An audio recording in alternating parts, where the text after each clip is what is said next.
From Nashville, Tennessee, Music City, USA, and the home of hot chicken, it's the Rick Altizer Show. Sit back, buckle up. Rick will talk with the movers, shakers, and creators who put Christ in Christian entertainment. He's a man who's clear so the world can hear. Here's Rick Altizer. Thanks for joining me today. My guest today is filmmaker Tim Mahoney. You probably are familiar with the Patterns of Evidence films. Tim has done that. There's also a new film going to be in theaters this Monday and Tuesday, October 11th and 12th, The Seven Churches of Revelation, Times of Fire. Tim, welcome to the show. Well, thanks for having me, Rick. I really appreciate being with you again. You make me smile, Rick. All right. Well, that's good. I like making people smile. That's my thing. So you have been making films now for how long have you been making films? Your production company, Thinking Man Films. How long have you been doing this? Well, you know how they say doctors are practicing medicine? Well, I've been practicing filmmaking probably since I was in my 21. But my first film was called The Dangers of Home Dentistry. It was a film school project, but okay. To Scott Joplin music and auto body tools. So it was a comedy. You go. But since then, yes, I've been trying to become a filmmaker for a long time. I've had another career. It's hard to get people to put money in a project if you're not a filmmaker. So I was a filmmaker wannabe for a long time, and I ended up making a lot of commercials, lots of other kinds of videos, curriculum, training, on my journey to becoming a filmmaker. But Rick, today the tools are amazing, and it's not the barrier to entry isn't as difficult as it used to be. Yes.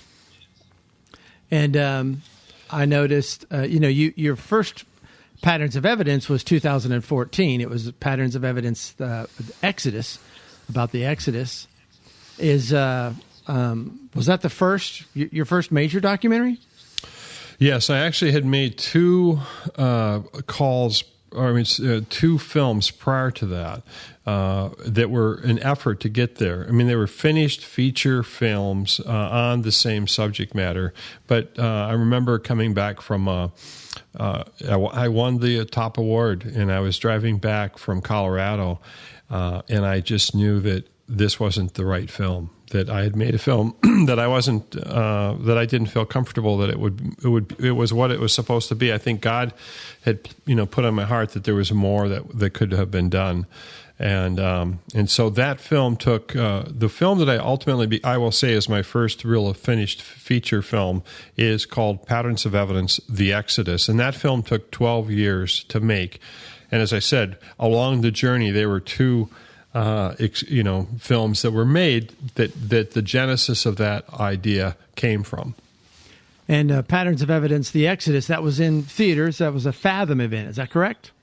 That's correct. Yeah, it was in I think 650 theaters in 2015. And I remember I was in New York City going to Times Square to actually watch it. And I was so nervous. You know how it is, Rick, because you've had films in the theater with the Fathom events, and you're not sure if anyone's going to show up, Yep. I was walking there. I was counting how many there were of, me and the crowd that I had brought, my wife and others and the executive producer. And I figured we might have about 7 or 8 people in the theater. I wasn't sure. I'm sorry for sounding so negative, but I knew at least we would have the people we brought, right? Right. Yep. I know how you feel. Yeah, because you're wondering, is anybody going to show up? And I remember, buying the ticket and nervous. We took an escalator up to the area where the theater was, and I turned the corner. It was in a stadium-style theater, and I couldn't believe that there was quite a few people already seated a half hour before the film. And then my phone started ringing, and it was friends from all around the country saying, "Hey, we're at the movie theater. There's lots of people here." Oh, great. Yeah. It was a relief.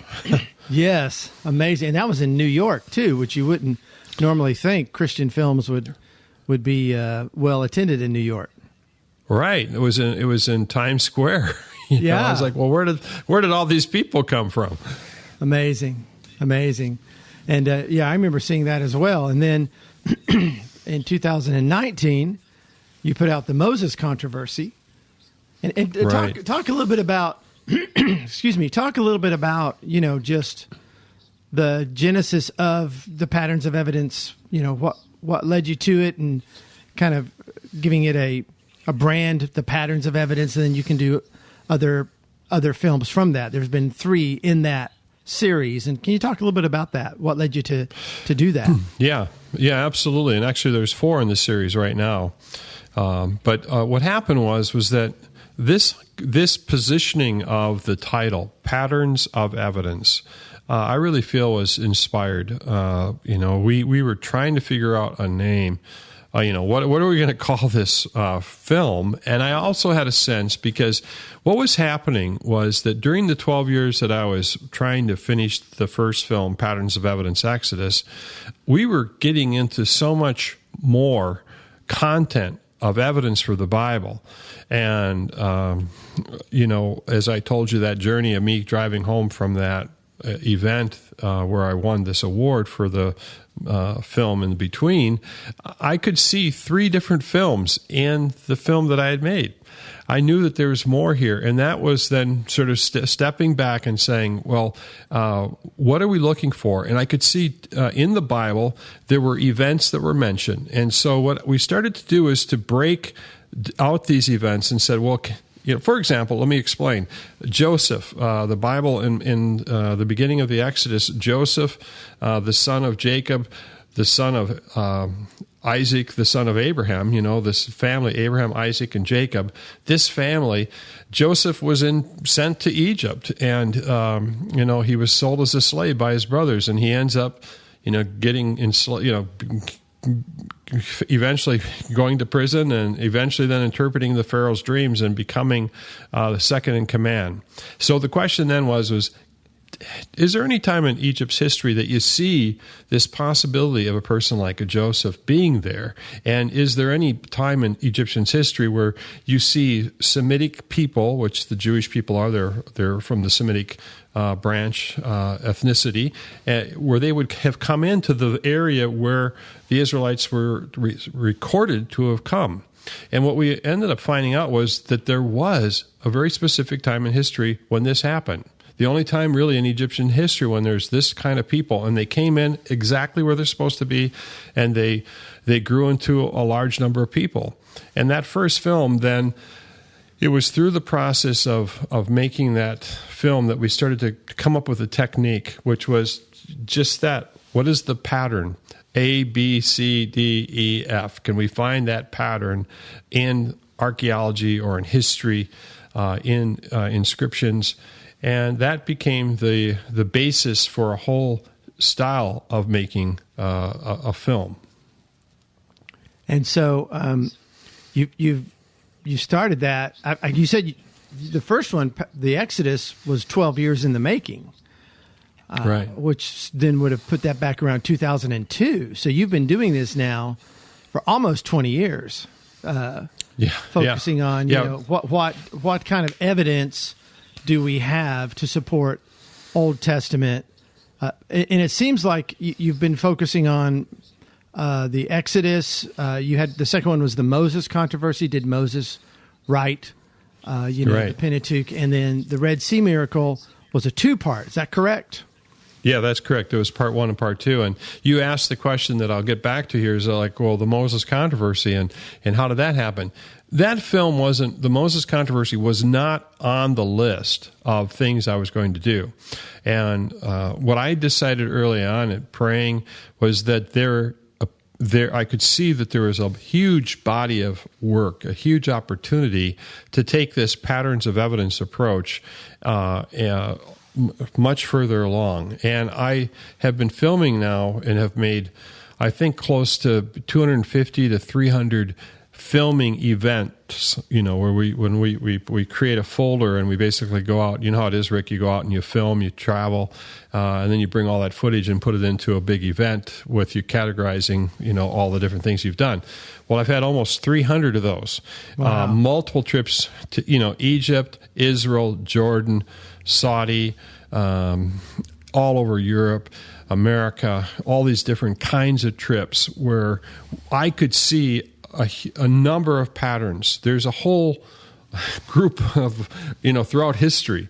And so, but what I also knew was that there was this thing called higher criticism of the Bible, which is about the first 5 books of the Bible, where for a number of years now, scholars have basically said that Moses didn't write the first books of the Bible, that they were invented after a lot of events happened, and they were created by multiple authors to create a narrative to control people. So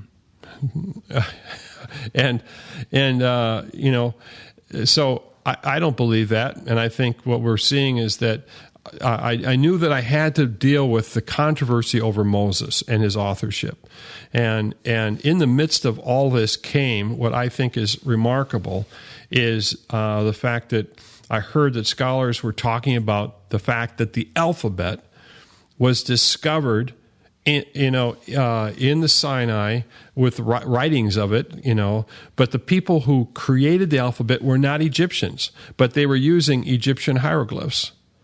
So someone with a Semitic background took Egyptian hieroglyphs, modified them into a phonetic alphabet. And that alphabet now is the basis of all alphabets in the world. Amazing. Amazing. You're listening to the Rick Altizer Show on Bot Radio. My guest today is filmmaker Tim Mahoney. We're talking about patterns of evidence, and we're also going to talk about here the 7 churches of Revelation, Times of Fire. That'll be in theaters this Monday and Tuesday, October 11th and 12th. So Tim, I do want to keep talking about, just filmmaking and some of these things, but let's talk a little bit about the 7 churches of Revelation and how that came your way and what your involvement in that is. Right. Well, what happened was that my film, the first film, went worldwide on Netflix, the Exodus film, and that inspired a filmmaker, Christoph Hanover, to go, hey, what if I were to take the same sort of patterns of evidence approach and make it my own? And, I don't have any, corner on the market. I've just decided to take this kind of style of filmmaking, investigative, and go look for things. And he did the same thing. And so he got a group together and scholars and filmed in France and possibly Switzerland, and then he went to Turkey, and he went after the archaeology of the early church. And he went to the island of Patmos, where the Apostle John was given a vision from the Lord, and Christ gave him a message and gave him things to write. And he was supposed to send these letters to the 7 churches in what's Asia Minor then, which is now modern Turkey today. And so Christoph went there, and this is the result of it, is that he's made this, it began as a series, and then we've decided to make it into a series of feature films. And that's what's coming out October 11th and 12th in theaters nationwide. And it's a very dynamic look at what the situation was for those early Christians. And if you like archaeology and you like investigating and uncovering things, you're going to learn an awful lot about this early church that I never knew, the challenges that they were faced with. Where can people get information on ticket information for that? If they go to www.7 and then churches.com. So it's www.7churches.com. They can see a trailer, they can learn about the film, they can buy tickets for October 11th, which is Monday, or October 12th, Tuesday. It's in theaters all around the nation, 750 theaters, and we're going to have a panel discussion. Rick, oftentimes the Fathom events, they have panel discussions, and we've got a great group of scholars and experts that will be talking about persecution and going to be talking about the letters to the churches. And And I think people are going to be really encouraged in their faith, and they're going to step it up. I think that's what this film does, is it really gets you serious at this time when so many things are uncertain. Yes. So that's 7churches.com, and that's churches plural. You can get more information on how to see that movie this Monday and Tuesday. And it is all over the Nashville area and Middle Tennessee area. I know it's playing there. So now your involvement with this, was this something now that you're distributing? Did you? Yes. I guess what we would say is that I am I'm one of the distributors. There are other distributors in other parts of the world, but I am the English-speaking distributor and executive producer on this film. And this film is a very unique combination. We've aligned ourselves with Revelation Media and Steve Cleary and his company, and they produced Pilgrim's Progress, the animated movie. And between us and Millennium Productions, which is out of France, they're marketing it as well. We're reaching around the world as an international release. So after we do America, we're going to be doing a virtual cinema release on October 26th worldwide. Amazing. So it's amazing, bringing all of us together. I'm very thankful for it. And that's great. And so is this your first time as a distributor, kind of doing something that you haven't directed? Is this your first foray into that?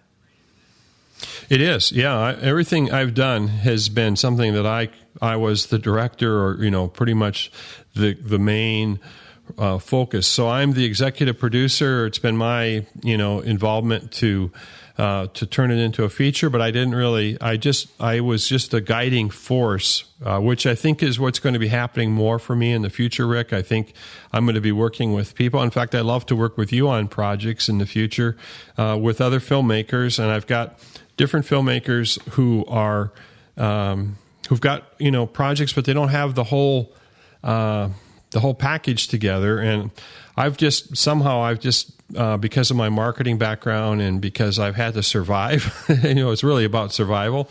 We've tried to figure out ways to get the word out and to build communities. And so with Patterns of Evidence, we've got several 100,000 thinkers now. Every week I give a biblical archaeology, update about things that are happening in the world of Bible and archaeology, and so that's at our websites. If you want to know about that, it's www.patternsofevidence.com. And that's somewhat how Christoph Hanover from the Seven Churches found out about me. He had been following what I'm doing. But I feel like we need to have another level of leadership in the area of media, and there needs to be something more like, more studios. And so by faith, I'm stepping out into the area of having Thinking Man Films become a smaller studio or whatever. It's not that we have big facilities or anything, but we're taking that mindset of developing films and marketing them. And I'm on your mailing list. I get that email every week, and it's so neat how you have these great things where you say, hey, here's some new archaeological finds that we found, and so people can sign up for that. If you're interested, you can go to patternsofevidence.com and find out about that. And I am on that list, and I do enjoy that every week. So you've got the filmmaking, you've got distribution, you've got a weekly email that you're putting together. How is all that getting done? That seems like a whole lot of work. Yeah, it is. We don't have a huge team of people, but what we've tried to do, I feel, I'll share this with you. I've seen God helping us do the things that we're supposed to do. And I'll go back to this. I believe that I was thinking about this verse this morning. Unless the Lord builds a house, those who labor in vain. And I'd like to share with your audiences, I think it's important for us. What I've learned from the Seven Churches is that we need to be about the things that Christ has called us to do. And, he's prepared good works for us, it says in Ephesians, before the beginning of, time for us. He's already got things for us to do. And so it is a lot, Rick, for me to say, well, we're going to be making patterns of evidence films. And so how I've done it is I use my mornings. I try to get up at, 6, 5:30 or 6, get in by 7 and, work on writing and editing until noon. And then in the afternoons, I work on marketing and, other kinds of management things. And so I can get about 25 hours a week into editing. And then I've got a researcher who's helping me, and he's my co-writer, Steve Law, and he's working away.